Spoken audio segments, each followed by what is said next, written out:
class 9-ৰ মেথছৰ অনুশীলনী 13.2ৰ question number 4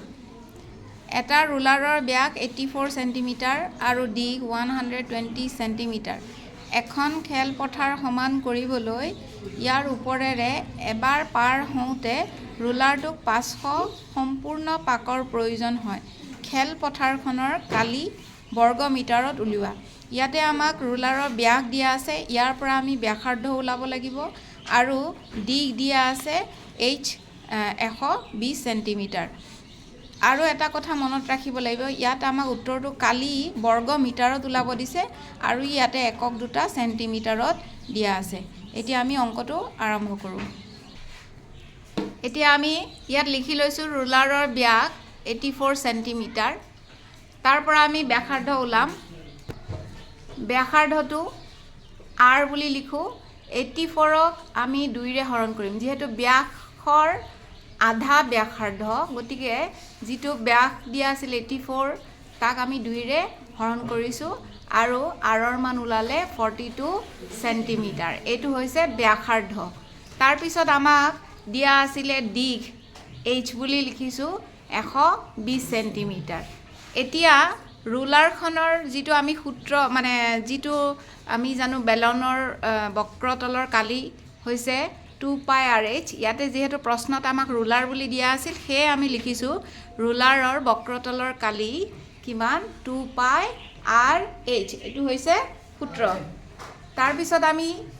সমান চিন লিখি 2 লিখিলোঁ পাইৰ মান আমি জানো কিমান 22/7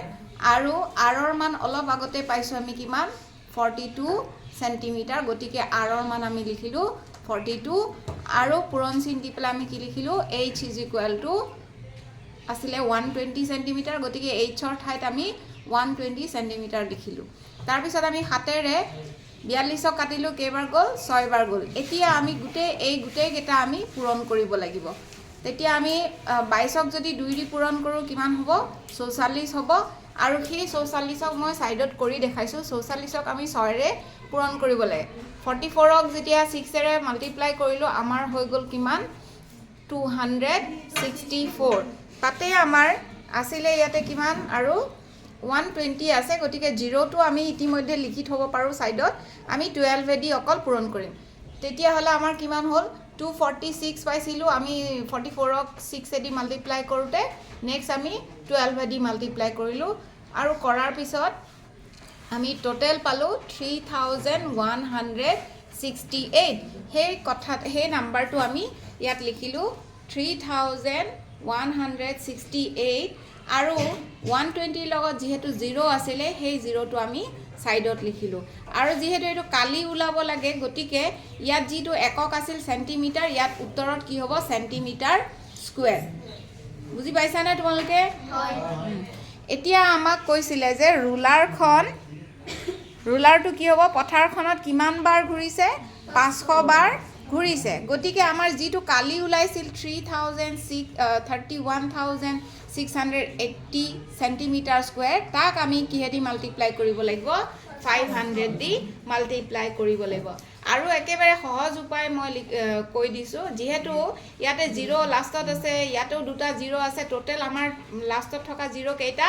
3টা হয়নে নহয় সেই 3টা 0 আমি ইতিমধ্যে লিখি থৈ দিম 3টা আমি 0 লিখিলোঁ দেই লিখাৰ পিছত আমি কি কৰিম আকৌ 5 দি এইকেইটাক মাল্টিপ্লাই কৰিম 5 8 জাৰ 40 হয় হয়নে নহয় 40 হয় 40ৰ 4 শূন্যটো লিখিলোঁ হাতত 4 থাকিলে তাৰপিছত 6 5 গুণ 30 হয় 30ৰ লগত 4 যোগ কৰিলে 34 হ'ল তাৰে 4 লিখিলোঁ তাৰপিছত আকৌ 5 দি আমি 1ক মাল্টিপ্লাই কৰিলোঁ কিমান হ'ল 5 গুণ 5 3 8 লিখিলোঁ আকৌ 5 দি 3ক পূৰণ কৰোঁতে 5 3 গুণ 15 মুঠতে আমাৰ কিমান হৈ গ'ল এই নাম্বাৰটো হৈ গ'ল আৰু এককটো হৈছে চেণ্টিমিটাৰ স্কুৱেৰ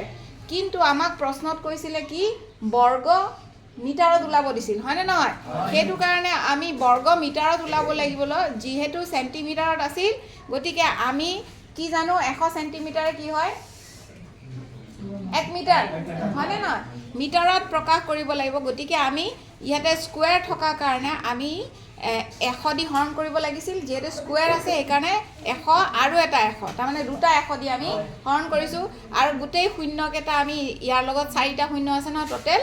ওপৰৰ 4টা শূন্য কাটি গ'ল মুঠতে কিমান থাকিল 1584 এককটো কি হ'ব মিটাৰ স্কুৱেৰ এইটোৱে হৈছে আমাৰ উলিয়াবলগীয়া উত্তৰ বুজি পালানে